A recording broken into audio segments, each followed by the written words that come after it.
2024 లేదా 25లో డిగ్రీ లేదా బీటెక్ చదివారా? సాఫ్ట్‌వేర్ జాబ్ కోసం ఎదురు చూస్తున్నారా? అయితే కోడ్ జ్ఞాన్ 100 డేస్ కోర్సులో చేరండి, జాబ్ సాధించండి. సో ఆల్మోస్ట్ మీ దగ్గర 800+ కంపెనీస్ ఉన్నాయి సార్, అవును. వాళ్ళతో అసోసియేట్ అయి ఉన్నారు. అండ్ ఎప్పటికప్పుడు జాబ్స్కి సంబంధించిన లే ఆఫ్ ఉన్నా సరే మీ దగ్గరకు వచ్చేటప్పటికి ఏంటంటే ఎలా అయినా సరే నా దగ్గరకు వచ్చేటువంటి స్టూడెంట్స్కి నేను ఖచ్చితంగా డ్రైవ్ ఆపర్చునిటీ ఇవ్వాలి, ఆఫర్ లెటర్తోనే బయటకు వెళ్ళాలి అనుకునేటువంటి మోటోతోనే ముందుకెళ్తారు. అయితే ఒక పెద్ద సినారియో ఒకటి నడుస్తుంది మార్కెట్లో, ఒక ట్రెండ్ అయితే క్రియేట్ అయింది. సాఫ్ట్వేర్ జాబ్లోకి రావాలి అనుకునేటువంటి వాళ్ళకి భారీ ఆపర్చునిటీస్ క్రియేట్ అయ్యాయి. అది ఆగస్ట్ నుంచి డిసెంబర్ లోపు అది జరగబోతుందని చెప్పేసి తెలుస్తుంది. ఏ విధంగా ఉండే అవకాశం ఉంది, అసలు ఏంటా న్యూస్? అంటే ఇప్పుడు ఉన్న సిచ్యువేషన్ కి భారీ కాదు, అతి భారీ అని చెప్పొచ్చు అనమాట. ఎందుకంటే 10 జాబ్లు 20 జాబ్లు అనౌన్స్ చేస్తేనే అమ్మో చాలా ఓపెనింగ్స్ వచ్చాయి అన్న పాయింట్ లో ఉన్న దాంట్లో ఇప్పుడు ఒకేసారి 1,20,000 జాబ్స్ ఓపెన్ అయినాయి. 1,20,000 జాబ్స్ అంటే చిన్నది కాదు కదా నెంబర్, చాలా పెద్ద. So 4 top MNCs last 2 weeks లో అనౌన్స్ చేసినాయి అనమాట అఫీషియల్ గా. సో 2025 కంప్లీట్ అయ్యే లోపు ఇంతమందిని మేము హైర్ చేస్తాము అని చెప్పి 1,20,000 మందిని హైర్ చేసుకోబోతున్నాం. 1,20,000 జాబ్స్. సో దీంట్లో ఎవరెవరు హైర్ చేస్తున్నారో చూస్తే గనక మనకి first Infosys, okay, next Capgemini, Cognizant, TCS, ఈ 4 కంపెనీస్ అనౌన్స్ చేసినాయి.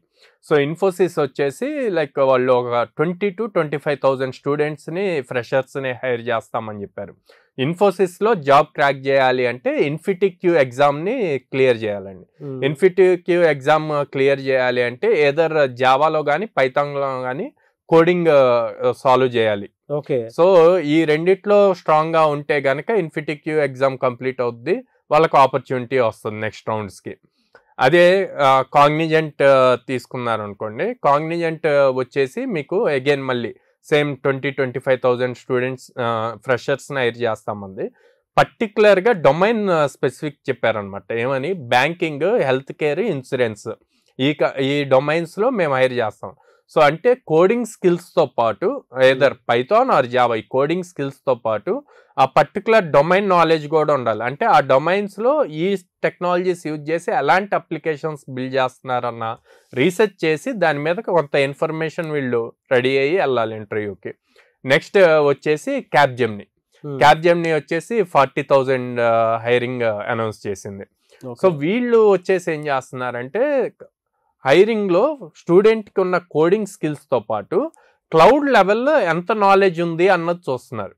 అంటే ఇప్పుడు మనం ఫుల్ స్టాక్ అప్లికేషన్లో మనం జావా ఆర్ పైథాన్ ఫుల్ స్టాక్లో ఆ స్కిల్ నేర్పిస్తూ దాంతో పాటు ఒక అప్లికేషన్ని క్లౌడ్లో ఎలా డిప్లాయ్ చేయాలి అన్నది కూడా నేర్పిస్తామండి.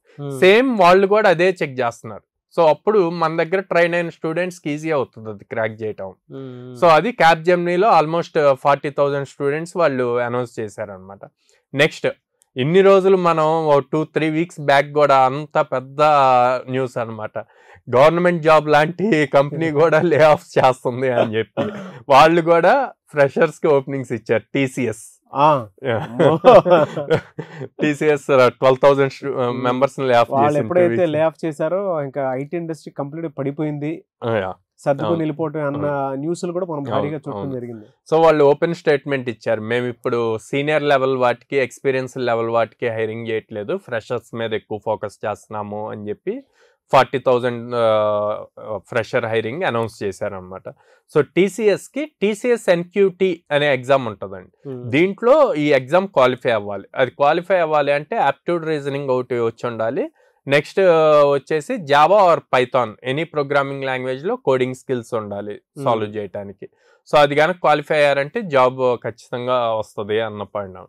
సో ఇంత భారీ ఎత్తున 4 టాప్ కంపెనీస్ అనౌన్స్ చేసి 1,20,000 జాబ్స్ వచ్చాయంటే ఇవి ఓపెన్గా అనౌన్స్ చేసాయి కాబట్టి అందరికీ తెలుసు. వీటిని చూసి ఆటోమేటిక్గా mid level companies, startup companies కూడా హైరింగ్ జరుగుతుంది. అంటే మార్కెట్ రీఓపెన్ అయింది.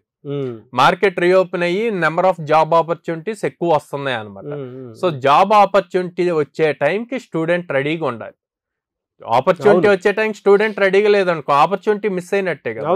సో అందుకే స్టూడెంట్స్ కూడా ఎక్కువ ఫోకస్ చేసి ఇంకా ఎక్కువ టైం 6 hours కష్టపడుతుంటే ఇంకో 2 hours యాడ్ చేసి 8 hours కష్టపడి ప్రాపర్గా నేర్చుకొని ప్రాక్టికల్ నాలెడ్జ్ ఇంటర్వ్యూస్ అన్ని క్వాలిఫై అయ్యేట్లు ప్రిపేర్ అవ్వాలి. ఎలా సార్ అంటే మీరు చెప్పిన ప్రతి దాంట్లో కామన్ థింగ్ ఏదైనా ఉంది అని అంటే జావా, పైథాన్ ఒకటి కామన్ గా వినిపిస్తుంది. అంటే కోడింగ్ కి ఇది మెయిన్, అంటే కరెంట్ ట్రెండ్ బేస్ అండి. కోడింగ్ కి మెయిన్ అంటే మీరు ఏ అడ్వాన్స్డ్ టెక్నాలజీ తీసుకున్నా కూడా అది బేస్ ప్రోగ్రామింగ్ లాంగ్వేజ్ అన్నమాట, Python or Java. Okay, enterprise applications అన్ని బిల్డ్ చేయాలంటే జావానే యూజ్ చేస్తాము. డేటా రిలేటెడ్ ఏ అప్లికేషన్స్ చేయాలన్నా పైథాన్ తోటే చేస్తాం అనమాట. అవును, యావరేజ్ ఎంత ఉంటుంది సార్ సాలరీ బేస్డ్ వీటికి? 4 LPA ఉంటుందండి. యావరేజ్ 4 LPA అంటే 33,000 per month వస్తుంది. ఇప్పుడు ఈ 4 కంపెనీస్ మీ దగ్గర ఉన్న 800+ కంపెనీస్ లో అసోసియేషన్ లోకి ఉన్నాయి కాబట్టి మనకి ఆపర్చునిటీస్ ఇంక్లూడ్ అవుతాయి. దాంతో పాటు నేను ఇందా చెప్పినట్టు వీటిని బేస్ చేసుకొని వీటికి రిలేటెడ్ అయిన చాలా కంపెనీస్ ఉంటాయండి. ఓకే, మిడ్ లెవెల్ కంపెనీస్, వాటి నుంచి కూడా ఓపెనింగ్స్ ఉంటాయి. సో ఇన్ని ఆపర్చునిటీస్ మన దగ్గర కోడ్న్యాన్లో స్పెసిఫిక్ గా ఇవ్వగలుగుతున్నాం కాబట్టి మనం ఆల్మోస్ట్ ఎవ్రీ డే 2 members నైనా ప్లేస్ చేయగలుగుతున్నాం. Great sir. ఎలా సార్ అంటే ఇప్పుడు మిమ్మల్ని అప్రోచ్ అవ్వాలంటే ప్రాసెస్ ఏంటి, ఎక్కడెక్కడ ఉన్నాయి, వాళ్ళు కూడా ఈ అవకాశాన్ని ఉపయోగించుకోవాలనుకున్నటువంటి వాళ్ళే ఉన్నారు. అవును, ఎలా అప్రోచ్ అవ్వాలి మిమ్మల్ని? స్క్రీన్ మీద కనిపిస్తున్న నెంబర్స్ కాల్ చేయొచ్చు అండి, డైరెక్ట్ గా మా బ్రాంచెస్ కి విజిట్ చేయొచ్చు. విజయవాడలో మొగలరాజపురంలో ఉంది, and Hyderabad JNTU metro station దగ్గర ఉంది, అండ్ అమీర్పేటలో చెన్నై షాపింగ్ మాల్ ఆపోజిట్ లో ఉంది, అండ్ బెంగళూరు BTM లేఅవుట్ లో ఉంది.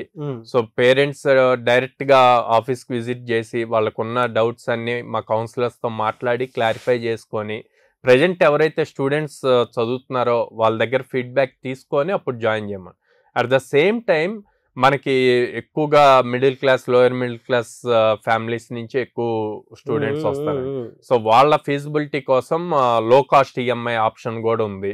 సో ఫైనాన్షియల్ బర్డెన్ తగ్గటం కోసం. So at the same time ప్రతి స్టూడెంట్ కి మినిమం ఒక క్యాలెండర్ ఇయర్ లో 100 ఆపర్చునిటీస్ ఇవ్వాలి అన్నది మా టార్గెట్. ఇటు అప్ స్కిల్ చేస్తున్నాం, ఇటు ఆపర్చునిటీస్ ఇస్తున్నాం. అప్పుడు తనకి ఈజీ అవుతుంది జాబ్ క్రాక్ చేయటం. సో వీటిని బేస్ చేసి ముందుకెళ్తున్నాం. Very good sir. 90 days వాళ్ళది కాదనుకొని వచ్చేసి సరిపోతుంది. గ్రేట్ ఆపర్చునిటీ అండి. మార్కెట్ ఎలా అయితే ఓపెన్ అయిందో అలాగే కోడ్న్యాన్లో అయితే ఎప్పటికీ ఓపెనింగ్ ఉంటూనే ఉంటుంది కాబట్టి మంచి ఆపర్చునిటీ స్టూడెంట్స్కి. Anyways thank you so much for the news. Thank you అండి.